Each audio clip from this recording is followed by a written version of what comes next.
Chapter 2. The Great Train Journey. Suraj waved to a passing train and kept waving until only the spiraling smoke remained. He wondered about the people in them and about where they were going and what it would be like there.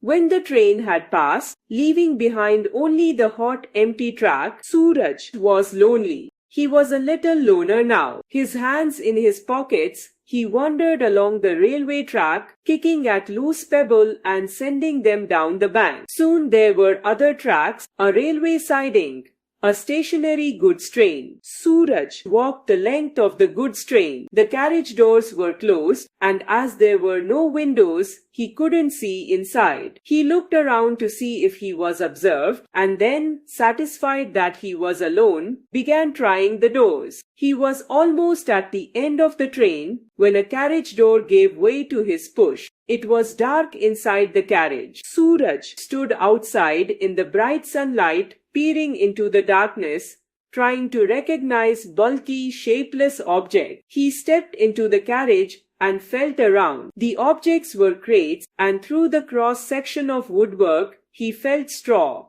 He opened the other door, and the sun streamed into the compartment, driving out the musty darkness. Suraj sat down on a packing case, his chin cupped in his hands. The school was closed for the summer holidays, and he had been wandering about all day and still did not know what to do with himself. The carriage was bare of any sort of glamour. Passing trains fascinated him.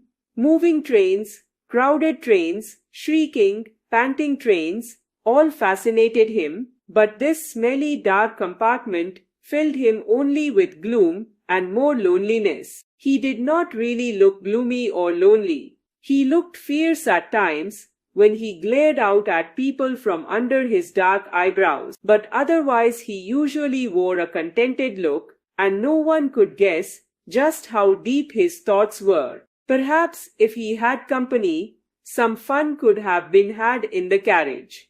If there had been a friend with him, someone like Rani Ji.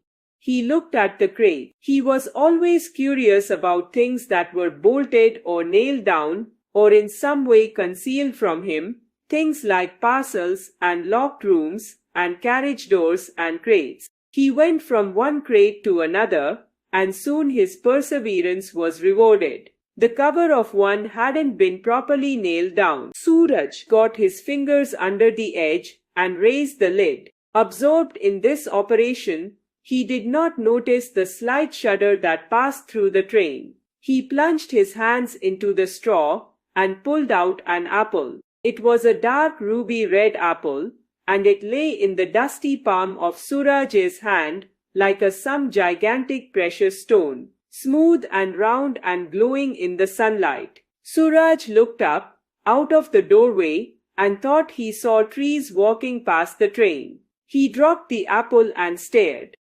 There was another tree, and another, all walking past the door, with increasing rapidity. Suraj stepped forward but lost his balance and fell on his hands and knees. The floor beneath him was vibrating, the wheels were clattering on the rails, the carriage was swaying, the trees were running, now swooping past the train, and the telegraph poles joined them in the crazy race. Crouching on his hands and knees, Suraj stared out of the open door and realized that the train was moving fast, moving away from his home and puffing into the unknown. He crept cautiously to the door and looked out. The ground seemed to rush away from the wheels. He couldn't jump. Was there any way of stopping the train? He looked around the compartment again, only crates of apples. He wouldn't starve, that was one consolation. He picked up the apple he had dropped and pulled the crate nearer to the doorway. Sitting down, he took a bite from the apple and stared out of the open door. "Greetings, friend," said a voice from behind, and Suraj spun round guiltily, his mouth full of apple. A dirty bearded face was looking out at him from behind a pile of crates. The mouth was open in a wide pan-stained grin. Namaste," said Suraj apprehensively. Who are you? The man stepped out from behind the crates and confronted the boy. I'll have one of those too. He said, pointing to the apple. Suraj gave the man an apple and stood his ground while carriage rocked on the rails. The man took a step forward, lost his balance, and sat down on the floor. And where are you going, friend? He asked. Do you have a ticket? No. Said Suraj. Do you have?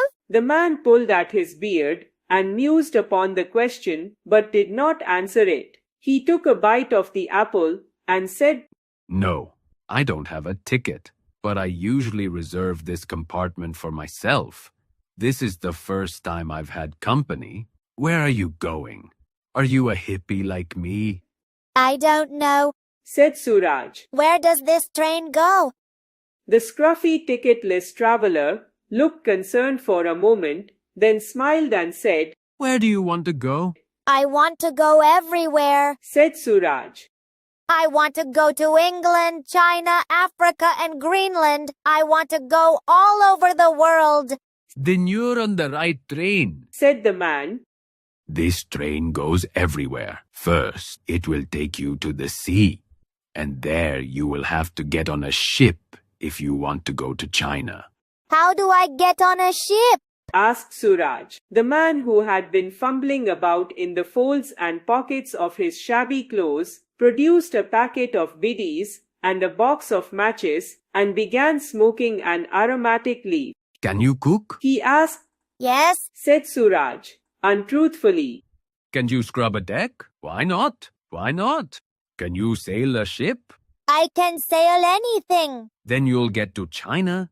Said the man. He leaned back against a crate, stuck his dirty feet up on another crate, and puffed contentedly at his biddy. Suraj finished his apple, took another from the crate, and dug his teeth into it. He took aim with the core of the old apple and tried to hit the telegraph pole, but missed it by meters.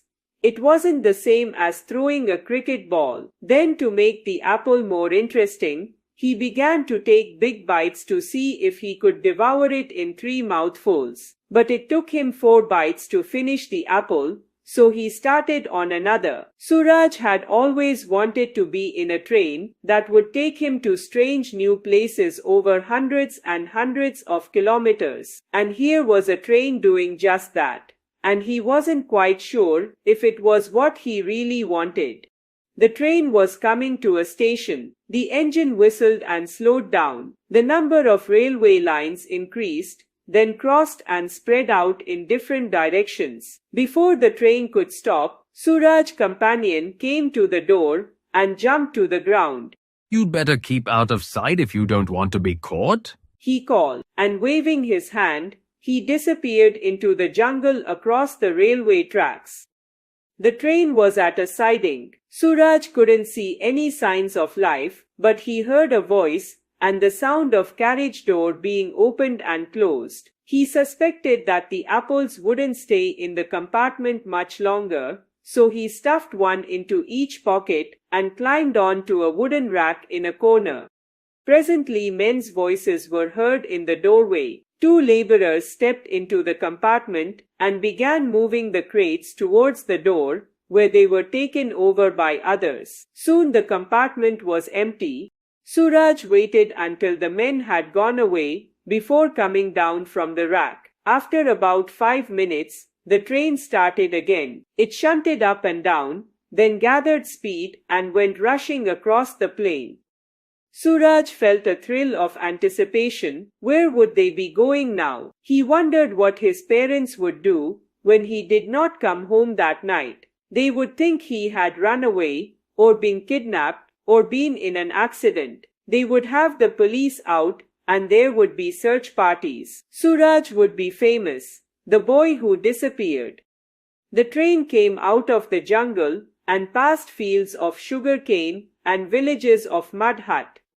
Children shouted and waved to the train, though there was no one in it except Suraj, the guard and the engine driver. Suraj waved back. Usually he was in a field, waving. Today, he was actually on the train. He was beginning to enjoy the ride. The train would take him to the sea. There would be ships with funnels and ships with sails, and there might even be one to take him across the ocean to some distant land. He felt a bit sorry for his mother and father. They would miss him, they would believe he had been lost forever. But one day, a fortune made, he would return home, and then nobody would care any more about school reports and what he ate and why he came home late. Ranji would be waiting for him at the station, and Suraj would bring him back a present, an African lion, perhaps, or a transistor radio. But he wished that Ranji was with him. An adventure was always more fun when one has company. He had finished both apples by the time the train showed signs of reaching another station. This time it seemed to be moving into the station itself, not just a siding. It passed a lot of signals and buildings and advertisement boards before slowing to a halt beside a wide familiar platform. Suraj looked out of the door and caught sight of the board bearing the station's name. He was so astonished that he almost fell out of the compartment. He was back in his hometown. After traveling 40 or 50 kilometers, here he was, home again. He couldn't understand it. The train hadn't turned, of that he was certain, and it hadn't been moving backward. He was certain of that too. He climbed out of the compartment and looked up and down the platform. Yes, the engine had changed ends. It was only the local Apple train. Suraj glowered angrily at everyone on the platform. It was as though the rest of the world had played a trick on him. He made his way to the waiting room and slipped into the street through the back door. He did not want a ticket collector asking him an awkward question. It had been a free ride, and with that he comforted himself. Shrugging his shoulders, Suraj sauntered down the road to the bazaar. Someday, he thought he'd take a train and really go somewhere, and he'd buy a ticket to make sure of getting there. I'm going everywhere, he said fiercely. I'm going everywhere and no one can stop me.